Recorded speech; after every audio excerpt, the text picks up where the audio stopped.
अथ सत्यार्थ प्रकाशः अष्टम समुल्लासः। अब हमारा स्वाध्याय का क्रम आगे बढ़ता है। आगे लिखा है तम आसीत् तमसा गूढ़मग्रे आसीदिदं तमोभूतमप्रज्ञातमलक्षणम् अप्रतर्क्यम् अविज्ञेयं प्रसुप्तम इव सर्वतः। इसका अर्थ है यह सब जगत सृष्टि के पहले प्रलय में अंधकार से आवृत आच्छादित था और प्रलय आरंभ के पश्चात भी वैसा ही होता है। उस समय न किसी के जानने, न तर्क में लाने और न प्रसिद्ध चिन्हों से युक्त इंद्रियों से जानने योग्य था और न होगा, किंतु वर्तमान में जाना जाता है और प्रसिद्ध चिन्हों से युक्त जानने योग्य होता और यथावत उपलब्ध है। पुनः उस कारिकाकार ने वर्तमान में भी जगत का अभाव लिखा सो सर्वथा अप्रमाण है, क्योंकि जिसको प्रमाता प्रमाणों से जानता और प्राप्त होता है वह अन्यथा कभी नहीं हो सकता। तो ये ऋग्वेद का वचन है, इसकी व्याख्या स्वामी दयानंद ने की है। तो ये तो ठीक बात है कि तमासित तमसा गूढ़मग्रे, जब सृष्टि नहीं बनी थी अर्थात प्रलय अवस्था थी, तो उस समय चारों ओर घनघोर अंधकार था, सुनसान, कहीं कुछ भी नहीं था। न तो मनुष्य, न पशु पक्षी, न वृक्ष वनस्पति, न ही सूर्य चंद्र ग्रह नक्षत्र, कोई भी नहीं थे, घोर अंधकार। तो उस समय कुछ भी जानने के योग्य नहीं था, न कोई तर्क योग्य था, कोई प्रसिद्ध चिन्ह था ही नहीं, लाल पीला नीला काला कोई रंग भी नहीं था, ऐसे अंधकार था बस। तो इंद्रियों से देखने योग्य या जानने योग्य कुछ भी नहीं था। लेकिन वर्तमान में तो हम देख रहे हैं, रूप रस गंध शब्द स्पर्श, इन सब विषयों को भी जान रहे हैं। सूर्य चंद्र ग्रह नक्षत्र मनुष्य पशु पक्षी, इन सबको जानते हैं। क्यों? ये भी उपलब्ध हैं। तो जो पहले कारिका में बताया था कि जैसे प्रलय काल में सब कुछ अभाव था तो अब भी अभाव है, तो वर्तमान में भी वो अभाव बोलता है जगत का, वो कहना ठीक नहीं है। वर्तमान तो उपलब्ध है, इसको हम अभाव नहीं कह सकते।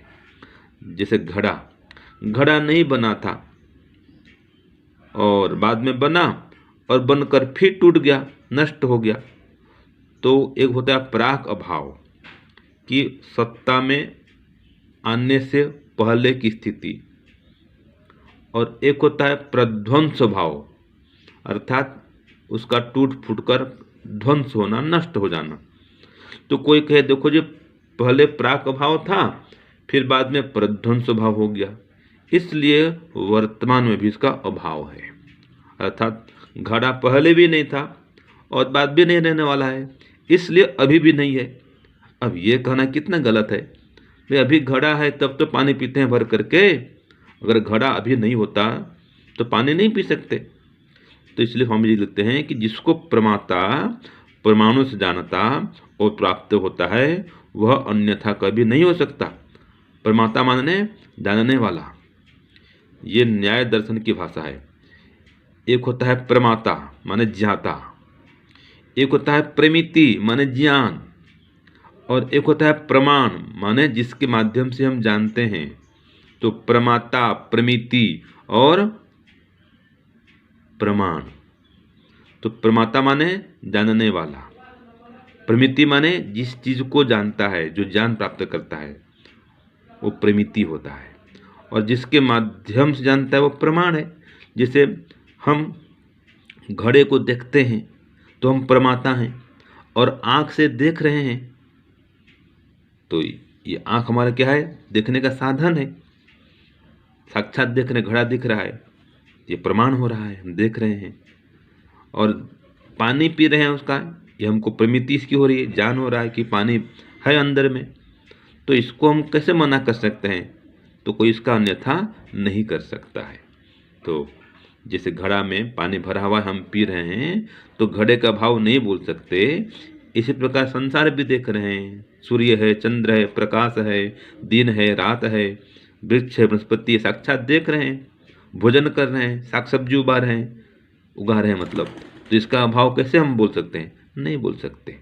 तो फिर भी इसका अभाव कहना ये अत्यंत मूर्खता है, वो ठीक नहीं है। ओम शांति ओम शम।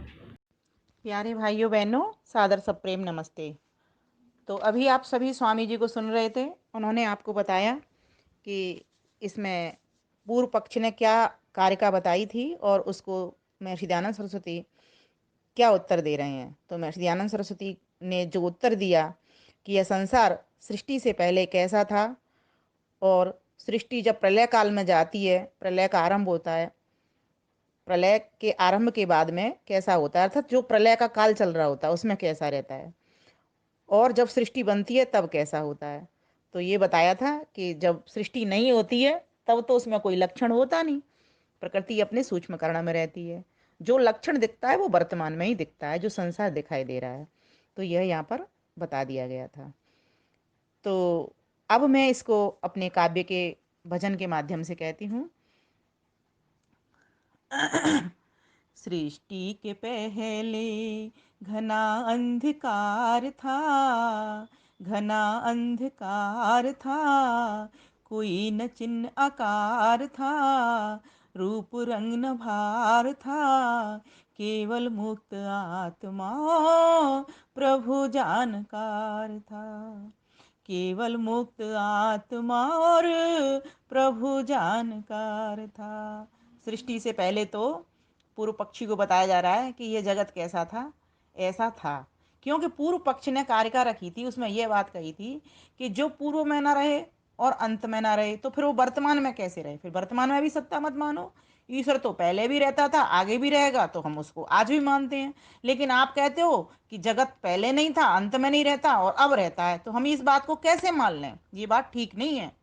तब फिर ऋषि दयानंद को कहना पड़ा, सृष्टि से पहले घना अंधकार था। भाई ये बात संसार के संबंध में नहीं है।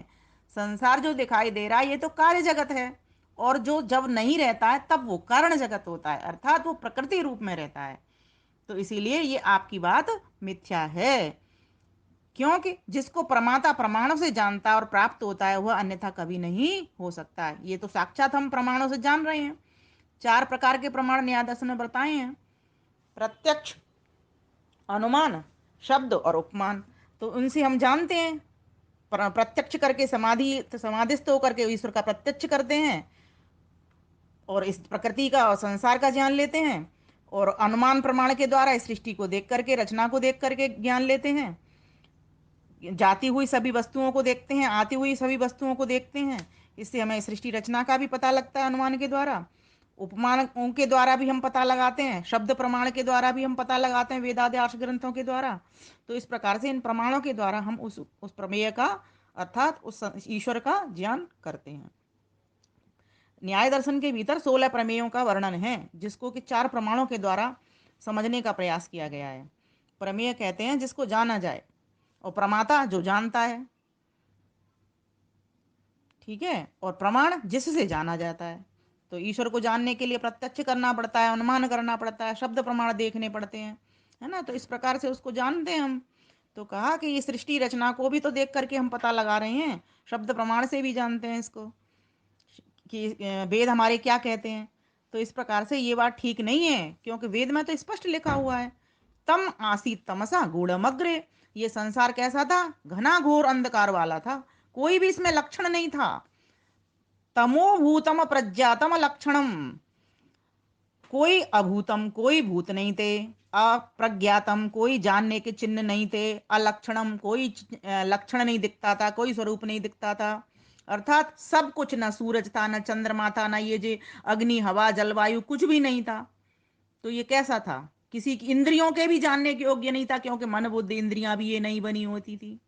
कुछ भी नहीं था, जब शरीर नहीं था, संसार नहीं था, ये सब जो दिखाई दे रहा है वो जब कुछ नहीं था, ठीक है, तो फिर ये कैसा था? ये अपने कारण जगत में था। तो इस प्रकार से हमको इसे समझना चाहिए। तो सृष्टि से पहले घना अंधकार था, कोई न चिन्ह आकार था, रूप रंग न भार था, केवल मुक्त आत्मा और प्रभु जानकार था, प्रभु ही आधार था। लेकिन वर्तमान में तो ये जगत है जाना जाता, प्रकृति से परमात्मा इसे रंग रूप देकर के सजाता। इसलिए कहना तुम्हारा हमें ना गवार है, हमें ना स्वीकार है, जो पूर्व अंत ना रहे तो अब कैसे साकार है। इसीलिए कार्य का जो तुम कहते हो वो मिथ्या, तुम कहते वो मिथ्या, क्योंकि प्रमाण सृष्टि वर्तमान सजा है दिखता। हो के प्रमाता जाता कर ले ज्ञान सृष्टि का, कर ले ज्ञान सृष्टि का, कर ले स्नान वृष्टि का, प्रलय में भी न था भाव, वर्तमान दृश्य साकार उसका। इसीलिए इस सृष्टि से पहले जो कुछ होता है वो बिना लक्षणों के रहता है, अर्थात प्रकृति अपने सूक्ष्म कारण में रहती है। लेकिन इसका अर्थ यह नहीं लगाना चाहिए कि वर्तमान में संसार नहीं होगा। ये जो तुम्हारा कहने का तो तरीका है कि पहले नहीं था, जो अंत में भी नहीं रहता, वो आज भी नहीं होना चाहिए, यह बात गलत है। ये आपको पता ही नहीं है, आपको ज्ञान, आपने वेद पढ़े ही नहीं है। ये तो सीधा ऋग्वेद कह रहा है और मनुस्मृति में भी आया हुआ है। तो दोनों के प्रमाण स्वामी दयानंद सरस्वती उसको दे रहे हैं कि जो कोई व्यक्ति जगत की सत्ता को नहीं मानता है वो ठीक नहीं मानता। ये जगत ठीक है, कार्य रूप में असत है, ठीक है, तब उस वक्त में तब कारण रूप में तो था ही ना। तो प्रकृति कैसी है? प्रकृति सत्य है। और ये संसार जो दिखाई देने वाला जो संसार है, ये आज नहीं है, आज है कल नहीं रहेगा, ऐसा इसके साथ ऐसा होता है।